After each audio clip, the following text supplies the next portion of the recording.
My people no be smart, you know. Kano State don scatter o. As I dey talk to una so, wahala don happen o. Everywhere na gbasgboso for Kano State o, my people. No be smart, you know. Una know say the new APC chairman wey be say wey become APC chairman after Tinubu become president. Na him be former governor for Kano. Una know say Kano people destroy all im banner, destroy im stone am comot for Kano. Now, una know say the same former Kano governor, he bring, as he wan comot for position, he bring another APC person come outside, make the Kano people vote for am, which they no vote for am. They can't go vote for person wey be say Kwakwanso bring come outside. My people, it don't happen o. As wey be say the person wey Kwakwanso bring come outside win, when they declare him as the winner, na so the APC people say everything wey be say the former governor for the former governor of Kano State, which is from the APC, do say this person wey be say Kwakwanso bring come outside. E be like say he can't enter because say he want revenge. He start to destroy, they demolish many things, my people. Even things when we say, even the Kano people, they talk say, not be why we put you for the position. Now court don't come inside the matter. Oh, they don't carry the man go court. Oh, now court don't do waiting. Court don't sack and come out for position. Court don't talk say the new governor will be say the INEC declare as say na him win this 2023 the governorship election 2023 election. Say he no go fit there for that position again. No, now they put another APC person wey be say the former governor of Kano State bring come outside from APC. Now they can't declare as the winner of 2023 governorship election. My people, not be smart. It don't happen. It don't happen. No, people say how if una dey quit they decide for this matter. Say I want to comot person for position. Why una not quit decide for the presidential election also? As I dey talk to una, so my people, this Kwakwanso now don dey run up and down. Why the one wey be say they declare, INEC declare, they don't talk say make it come up for position. Now they talk say the person wey be say the APC chairman bring come outside, former governor of Kano State bring come outside. Now they can't declare as the winner. It don't set. When I talk say it don't set, even the Kano people don't talk say for this Kano, whether na court won't decide for them, I be na INEC, they won't know. My people make una go watch video. Demonstrated it by bringing in invalid ballot papers, 165,000 of the ballot papers, and the court went through these ballot papers one after the other and confirmed that these ballot papers were not signed, stamped, and dated. And the law says it shall be signed, stamped, and dated. It's natural. There is nothing we can say much, but just to thank the Almighty God. That's the only thing we can say, because the truth has been triumphed, and we can thank the judges. We thank our lawyers for the tremendous job they have done. Counsel to the New Nigerian People's Party, Bashir Mohammed, says the party will appeal the judgment. Yeah, well, the judgment, the tribunal has delivered its own judgment.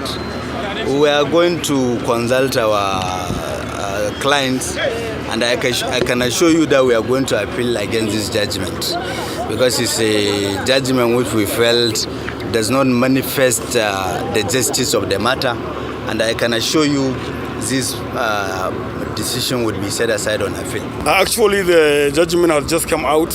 Now, as you can see, we are just coming out from the court, and what the court has just said, we accepted it. We have even highlighted our people yesterday that there is sign of injustice that is taking place in this court. Prior to what has happened, we inform our people that injustice will may likely take place in this court, and we are appealing to our team supporters and the populace of Kano State that we are not taking it for granted. We didn't accept this judgment. We are appealing. Definitely, appeal will judge it better than this court. It is over here at the Kano Election Petition Tribunal, where the three-man panel, led by Justice Oluyemi Osadebe, declared the candidate of the All Progressive Congress, Nasir Yusuf, as the elected governor of Kano State. This ruling implies that the incumbent governor of the state, Abba Yusuf, has been sacked. The judgment has continued to spark reaction among both parties, while the All Progressive Congress and their supporters are already in the street celebrating and jubilating this judgment. The New Nigerian People's Party, their lawyers and their supporters said this particular judgment will be appealed at the Court of Appeal. The situation in Kano remains tense, even as security agencies appeal to political parties to caution their supporters to contain their reactions to the outcome of the judgment. Ayo Adinaye, Arise News, Kano. Well, Kano State in the news from yesterday into this morning, Rufai. Take on the story. Well, the New Nigeria People's Party, NNPP, has described the judgment of the Kano State Election Petition Tribunal, which nullified the state's governorship election of March 18, 2023, as a miscarriage of justice and a simple replay of the unholy script of 2019 by overturning the will of the people and awarding election victory to those who evidently lost the election. In a statement by the NNPP acting national chairman, Abba Ali, they questioned the tribunal's decision to unfairly subtract 165,663 votes from Governor Abba Yusuf's tally in order to enable it unfairly award the election result to the candidate of the All Progressives Congress, while in another breath affirming the votes tally of the APC as sacrosanct. Mr. Ali further insists that the NNPP will appeal the judgment while calling on the party supporters to maintain peace while seeking redress at the Supreme Court. And a 24-hour curfew has been declared in Kano State following the judgment. The state's Commissioner of Police says a combined team of security operatives have been dispatched across the city to enforce the curfew. In view of the constitutional mandate of the Nigeria Police Force, alongside the relevant internal security and law enforcement agencies to preserve the law and order in the state, the Kano State Police Command have mapped out strategies on that direction and call on the good people of the state to give the necessary confidence and support. Going forward, Kano State residents are called upon to note that combined security forces have already been dispatched to the nooks and crannies, including the entry and exits of the state, to ensure enforcement and strict compliance of the 24 hours curfew order as communicated by the Kano State government via a letter with reference number K/SEC/435/T.1/153 dated 20th September 2023, taking effect from 6 p.m. of Wednesday to 20th September to 6 p.m. of Thursday, 21st September 2023. All right, Rufai, take on the story. Yeah, a lot is happening in Kano. At first, we'd like to call for calm. Please, everybody in Kano, calm things down. There's also an appeal, and the NNPP has a right to go to appeal. But I want to dial this matter back to a couple of weeks ago, where protests erupted in Kano over alleged attempt to bribe election tribunal. This was reported in the Leadership newspaper about a month ago.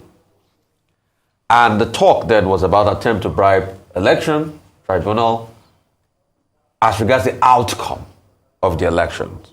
And some youths protested and they were received by the governor. That protest was beamed live on TV. We saw it. Then this happened.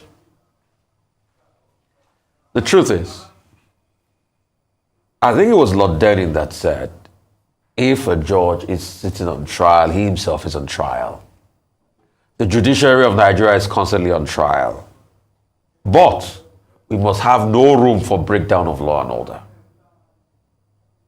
In fact, during the protest that 1 month ago, the Kano State government was really miffed at the police authorities that they said, no, people shouldn't protest then. But now I'm happy that a curfew has been called. What are the facts of the case? Pure and simple. Pre-election matters. The fact that the name of Abba Kabir Yusuf was not on there, on the NNPP register that was sent to INEC. This was one of the claims of the APC. They talked about overvoting. They talked about that the electoral materials were not stamped and the likes. And Because of this, the court deducted 165,000 votes. The NNPP has kicked against it by saying, oh, because they get 165,000 votes from us, what happened to the APC? The grand tally of the votes, I think the APC had well over 50,000 votes. NNPP had over 1 million votes. After the deduction, they announced the APC winner. The NNPP has said, we're going to go ahead and make our grievances known in an appeal. So they should go ahead. Let us wait for the appeal. We can't afford to throw Kano into chaos. Kano is a cosmopolitan city, is a melting pot, goes a very, very long way in the peace and development and unity of Nigeria. So we'd like to beg the political actors, and let's see what the judiciary will say in the appeal. That's all I'm going to do this morning. I'm going to appeal. The facts of the case are out there. You can say anything you want to say, but we need peace in Kano. All right, peace in Kano. Okay, number one, because of emotions that have been invested in this 2023 general electoral process, there's always this tendency, to impute motives about the integrity of the judiciary. And that's a very delicate thing to do because these are allegations, speculations that in most cases cannot be proven. And we've seen many politicians engaging in foul play, staging all kinds of melodrama, and trying to impugn the integrity of the judiciary. And the campaign, of course, is that, look, while judges are also human beings, where you have no proof, do not allege. That's number one. Number two is that in this particular case, as in other cases, the governorship election petition goes from the tribunal, and when it is appealed, it goes to the Court of Appeal, then it goes to the Supreme Court.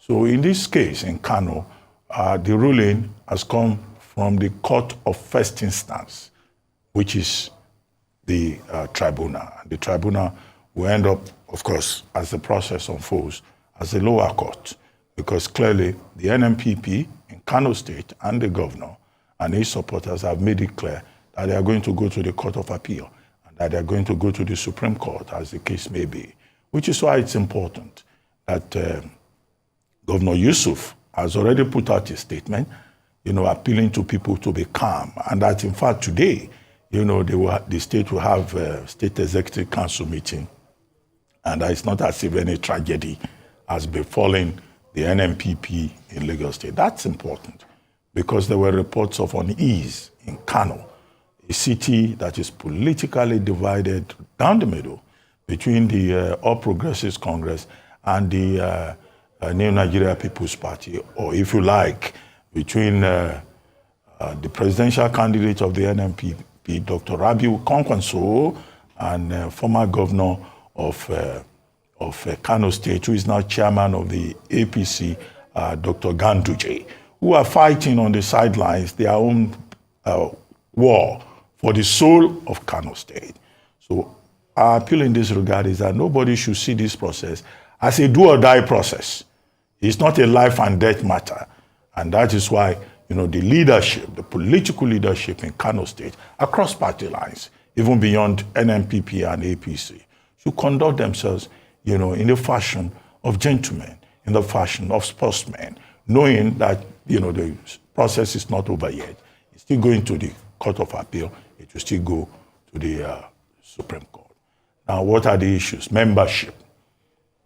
3 petitions, all the 3 grounds of petition that the APC brought were granted, by the tribunal. The first was that Abba Yusuf was not a member of the NNPP at the time he was nominated as the governorship candidate.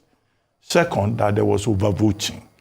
And third, the major issue was vote margin, the margin of votes, that the margin of victory was lower than the number of cancelled votes. Originally, the APC was declared as having won with 1.019 million votes. And the NNPP won with 1.019 million votes, according to INEC, and that the APC came second with 890,000 votes. So now that 165 663 votes had been deducted. And the argument of the tribunal was that the ballot paper was not duly stamped, therefore rendering those ballot papers invalid. Okay, some commentators will say this is an indication, if indeed it is true, and that allegation can stand as the tribunal has ruled, will be an indictment of INEC. Why give ballot papers to people, that will be declared invalid subsequently? But as I said, this is not yet the end of it. So by the time they did the deductions, they now awarded, a victory of over 36,000 votes. Imagine, of 36,000 votes is now what that tribunal ruling is based on. But of course, everybody should just calm down. It will still go to the Court of Appeal. It may go all the way to the Supreme Court. And we have seen cases in some other states of the Federation where the Supreme Court at the end of the day ruled one way or the other. What people must respect is the rule of law, not their own emotions, not their own sentiments. And Kano is a very strategic place. Both the security agencies, is good that they are taking a keen interest in the developments in that state. And also, there are community leaders, there are leaders of thought in Kano State who have a stake in ensuring that politicians, do not violate the integrity of that commercial nerve center, and that the politics of Kano State is not reduced to, a battle of egos between politicians seeking to impose their own influence. And that's on the political side. And that is why the politicians must simply respect the integrity of the courts and the rule of law, and the belief that the courts will deliver justice at the end of the day. Yeah. Well, respect for the rule of law, and just to mention again, and kudos to the CP, that's the Commissioner of Police of Kano State, Mohammed Gomol, for reacting very swiftly to this announcement. It's quite unfortunate, quite sad that when we have rulings or perhaps this judgments that sack or reinstate a political actor, we have people who then descend to violence. We must respect the rule of law. Kano has been, he's in the past the hot spot, especially when it comes to election matters, if it doesn't go a particular way or the other. And so perhaps our biggest advocacy for this morning would be for the surrogate members of parties to remain calm and not exacerbate the situation to make, to affect lives and properties in Kano State. Yesterday, it was already said that following the ruling by the judge, by the courts, Sabongari Market, a number of people ran away, shut their shops in anticipation of what could potentially have descended into into violence and loss of lives and property. A curfew has been declared from 6 p.m. last night into 6 p.m. this morning, and the Kano State Police Command have said that they will deal, decisively with anyone who is seen to violate the terms of the curfew. And so just to ask the people in Kano State to remain calm, stay home if possible, and as we often say, don't die in the war of politicians. At the end of the day, recall that the leader of the NNPP, at least in Kano State and nationally, Mr. Rabi Kwakonso, had gone to meet with the president, who is an APC member. So they have conversations, there are alliances there where possible. So just to make that statement very clear in terms of the fact that this is not the end of the road, it's the first ruling. The NNPP have a right to appeal, which they've said they're going to appeal this, as they've said it's an unfair ruling by the judge according to their estimation. Also, just to emphasize, because for me, in terms of one of the big grounds for the deduction of the votes is the fact that there were issues around the ballot papers that were used, so not being stamped, not authenticated by INEC itself. And so big question, because the elections that took place in February and March of this year almost seems like an election for the judiciary, whereby many of these matters are concluded in the courts. Whereas if we had an excellent or a good election process as coordinated or organized by INEC, we wouldn't or shouldn't be in this position. And so what justifies the billions of naira, allocated and released to INEC to conduct an election in 2023? An election, Nigeria has been having election for years. So why is it that we cannot get it right? Where a simple, mistake, in quotes, or an oversight, such as stamping of ballot papers, would become an issue in election matters. We need to investigate this. And again, the call is for INEC to be held responsible and have a case to answer. Beyond the court's ruling, INEC has to answer questions. They failed Nigerians largely in terms of the conduct of the last election. Hence, we have matters like this. And so when the courts rule in this manner, citing irregularities, I mean, we've had cases whereby, the due process wasn't followed in the acceptance or authentication of a particular candidate. Primaries have been faulted. Didn't INEC oversee the process? Didn't INEC check if this was all right? So these are questions we must ask beyond just looking at the courts. INEC has a responsibility. And the reason why we must investigate this is so that we do not have a repetition of this or a reoccurrence, because it would be such a shame if an institution that's well-funded and receives the support of state is not able to conduct a simple election. So these are some of the conversations we should have. And when you look at the conversation as well as to the timeline for petitions and when it happens after a swearing-in has been done, we have situations like this where the governor has been in office for over 100 days. We've celebrated 100 days in office, and then the court sacks him. You begin to understand why we must revisit our electoral laws and the process to which we substantiate a principle. Move on to our next story. The Ondo State House of Assembly is about to commence the process of impeaching the Deputy Governor, Lucky Aiyedatiwa.